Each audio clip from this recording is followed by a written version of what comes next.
Hello আমার প্রিয় ছাত্রছাত্রী বন্ধুরা, আমি তোমাদের অমিতাভ স্যার। সবাইকে আমার YouTube channel practical and theory ক্লাসরুমে স্বাগত জানাচ্ছি। আজকে তোমাদের যে পরীক্ষাটা করে দেখাবো সেটা করবো একটা কনিক্যাল ফ্লাস্ক বা শঙ্কু আকৃতির ফ্লাস্কের মধ্যে। তোমরা সবাই নিশ্চয়ই ফ্লাস্কটা দেখেছো এবং দেখে বুঝতে পারছো। এর মধ্যে আমি নিয়ে নিচ্ছি কিছুটা ডিস্টিল ওয়াটার বা পাতিত জল। এটা তোমরা ট্যাপ ওয়াটার দিয়েও করতে পারো বা করা যাবে। এবার এর মধ্যে আমি একটু ডিপ ইয়েলো কালারের একটু সামান্য ব্রাউনিশ ভাব আছে এরকম একটা সলিউশন যোগ করছি।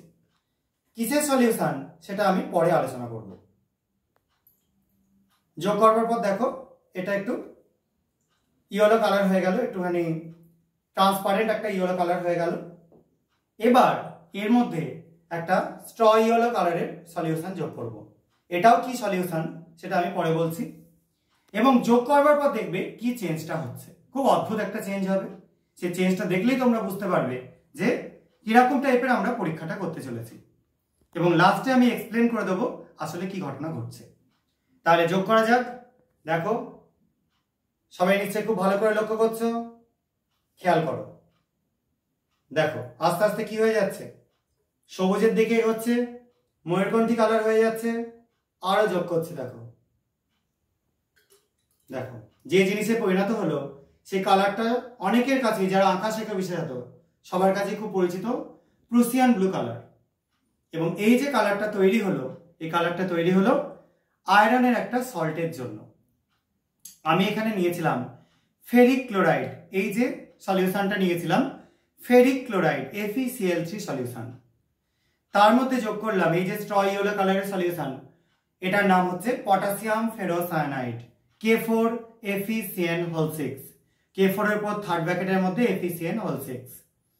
এই যে সলিউশনটা এটা একটা কমপ্লেক্স বা জটিল একটা লবণের দ্রবণ। এটা যোগ করাতে যে সলিউশনটা তৈরি হলো, যে কালারটা তৈরি হলো প্রুসিয়ান ব্লু কালার, এটা তৈরি হলো আয়রনের একটা জটিল লবণ, যেটা আয়রন এবং তার সঙ্গে সঙ্গে যেটা ফেরোসায়ানাইড আয়রনের শেষ পার্টটা পড়ে রয়েছে, আয়রন ফেরোসায়ানাইডের একটা দ্রবণ তৈরি হলো।